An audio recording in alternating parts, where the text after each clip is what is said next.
पिछले ब्लॉग में मैं कह रहा था कि भी कुछ ऐसी एक्सरसाइज लेके आएंगे और जो मतलब कि पैरालाइज हैं उनको हेल्प होने में फर्क पड़े, उनको मतलब कि उनकी हेल्प हो।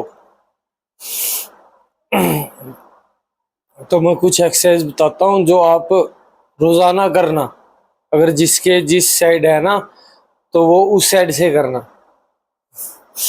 अब जैसे कि आपका ये हाथ चल नहीं रहा है, इसको कोशिश करो कि भी इसको उठा के दीवार पे लगा दो।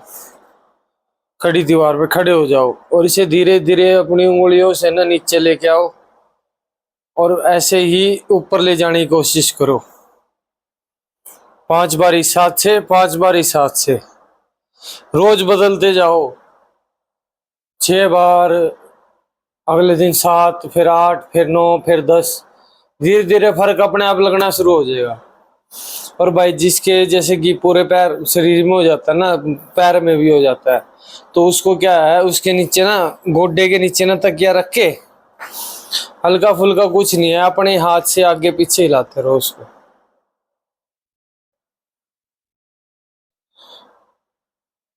मसलने से, नसें मसलने से हमारी नसें भाई खराब होती हैं।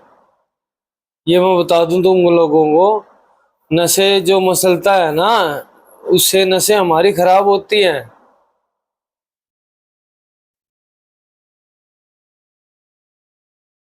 किसी भी डॉक्टर से पूछ लेना आप।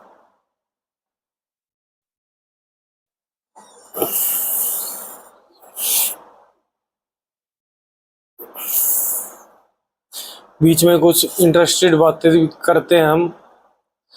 जैसे कि अभी मैं कुछ दिन बाहर गया हुआ था, तो हमें ना ऐसा लग रहा था जैसे कि हम दो जने थे और हमें ऐसा लग रहा था कि भी हमारे साथ तीसरा कोई है। भाई चाहे कुछ मानो या ना मानो, जाते टाइम भी वो कुत्ता हमारे साथ था और आते टाइम भी वो कुत्ता हमारे साथ था। अब पता नहीं क्या था क्या नहीं था भाई, पर था जरूर। और अचानक ही गिर जाते थे, खड़े खड़े ही मोटरसाइकिल खड़ी है ना तो वहीं गिर जाते थे।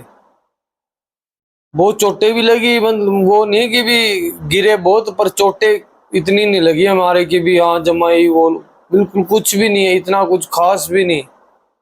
और बहुत बुरे तरीके से गिरे। पर मैं जब वहां गया ना ऊपर, भाई मेरा वहां ऊपर बहुत दिल दुखा। मैंने गुजारिश भी की थी हिमाचल सरकार से, सर उस चीज को मत तोड़ते आप। हाँ, रूल रेगुलेशन लगा दो।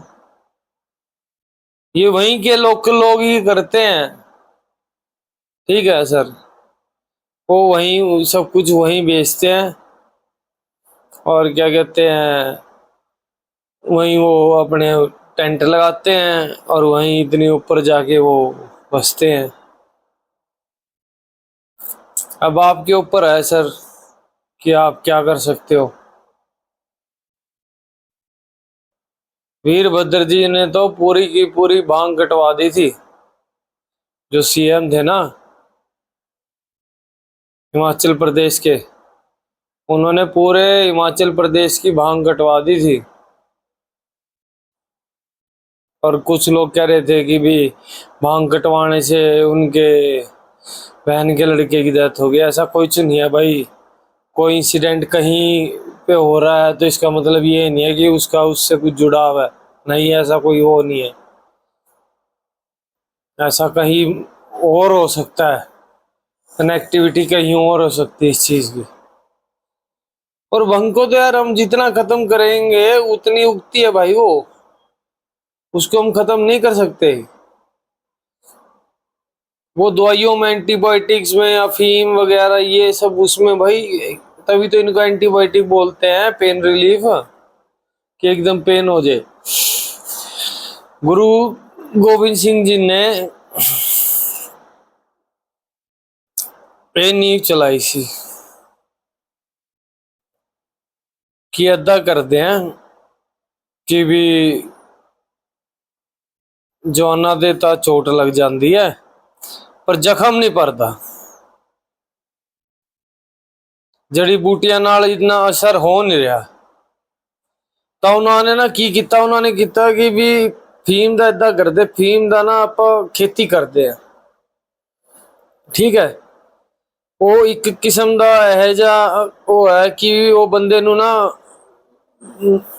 सुस्त जा कर देंदा है, लेजी जा कर देंदा कि भी जिदा दर्द ना होवे कुछ शरीर च इदा। तो उन्होंने भाई खेती की तो फिर जिन्हें सैनिका ते जख्म लगते सी उन्होंने वो खुआंदे सी। फिर उन्होंने जड़ी बूटियां फिर वो जिदा धागे नाल करदे सीगे, सूई नाल टाके लांदे सीगे, वो जल्दी जल्दी ठीक होंदे गए। आ खसखस सी आता कि यार खा, मैं कहता कि यार एक खाप है और इनू बनाता बिजनेस फार्मास्यूटिकल ने, ड्रग्स का सबसे बड़ा बिजनेस भाई। प्रोटीन भी कोई ड्रग से छोटी मोटी चीज नहीं है भाई। कभी पढ़ोगे ना जो आप ये प्रोटीन वगैरह ले रहे हो, वे प्रोटीन ले रहे हो, क्रेटीन ले रहे हो, ये ड्रग्स से जमा नीचे।